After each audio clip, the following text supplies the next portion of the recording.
The morning sun hung over the city like a silent witness to the desperation unfolding inside the pediatric emergency ward. Leon Marek, a worn-out single father with shadows beneath eyes that had not seen sleep in days, stood helplessly beside the tiny hospital bed where his 8-year-old daughter, Aria, lay failing. Machines beat out her weakening rhythm, and doctors whispered about costs, procedures, and time Leon no longer had and money he had never possessed. It felt like watching the world slip through his fingers. And then, in the hallway filled with cold light and colder news, a man stepped in like daylight breaking through storm clouds. Silas Varon, the elusive billionaire CEO known more for his iron business instincts than his compassion. That was the moment everything changed, though not in the way Leon expected. If you believe in kindness, miracles, and second chances, don't forget to like, comment, share, and subscribe to Soul Moment Story. Your support helps these stories reach more hearts. Silas approached with a calmness that didn't belong in a place filled with fear. He removed his sunglasses, revealing eyes that carried a strange mix of calculation and something softer, perhaps regret. He said he had heard about Aria through a charitable medical alert program his company funded. But his presence felt too deliberate, like he had been waiting for this moment. Leon didn't care. He was a drowning man, and Silas was the only hand reaching out. When Silas offered to cover the full cost of Aria's treatment, no questions asked, the weight on Leon's chest cracked open into tears he had been holding back for days. Aria was rushed into a rare, experimental daytime surgery requiring imported medication and a specialist team that would have been unreachable for someone like Leon. Hours blurred together in a haze of prayers and pacing. When the doors finally opened, the doctor announced that the little girl had survived. Leon collapsed into gratitude so deep it stole his breath away. Silas stood nearby, not smiling, not proud, just watching, as though assessing something only he understood. For the next week, as Aria healed in the sunlit recovery ward, Silas visited daily. He brought books, toys, and fresh fruit cut precisely the way Aria liked. Leon didn't understand it, but he accepted it. The warmth of kindness can feel suspicious when you've lived most of your life without it. But Leon forced himself to believe there were still good people in the world. It wasn't until Aria was finally stable enough to go home that Silas revealed his real motive.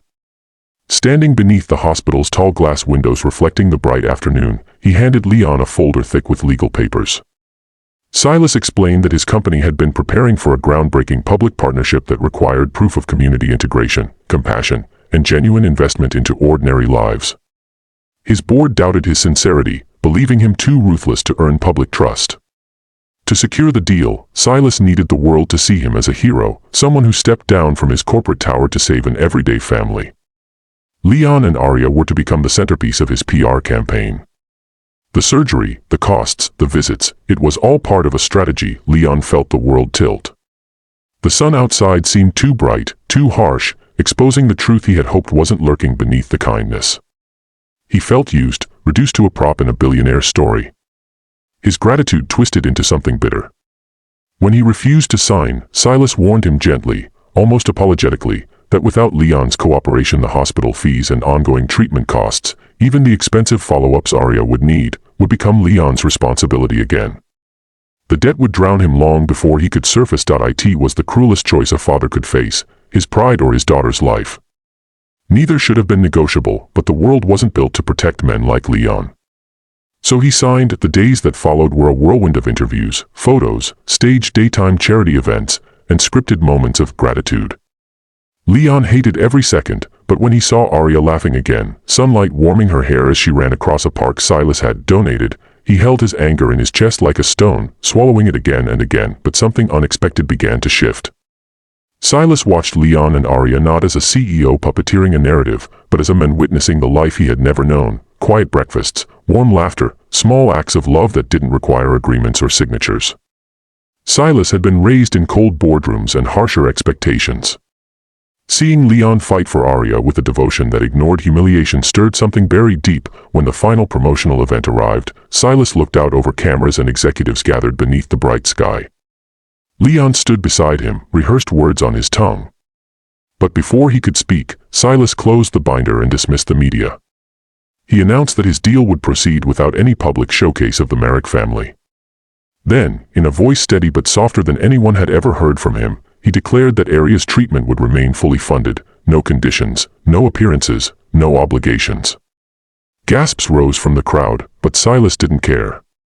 For once in his life, he had chosen humanity over strategy. The world would judge him, but his conscience, for the first time, felt lighter. Leon stared at him, stunned. Silas apologized, not as a CEO, but as a man finally realizing the difference between charity and exploitation. He said he didn't want to be remembered for what he could buy, but for what he could fix within himself. Then he left quietly, refusing interviews, leaving behind the cameras, the board, and the story that would never be told. Months later, on a warm, peaceful morning, Leon watched Arya play in the sunlight outside their small apartment.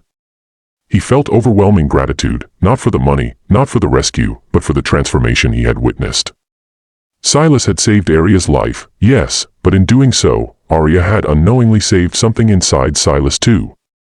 Sometimes redemption doesn't arrive in grand gestures but in fragile, unexpected moments that soften even the hardest hearts. If this story touched your heart, please like, comment, share, and subscribe to Soul Moment Story. Special request, comment your favorite moment from this story, it means more than you know.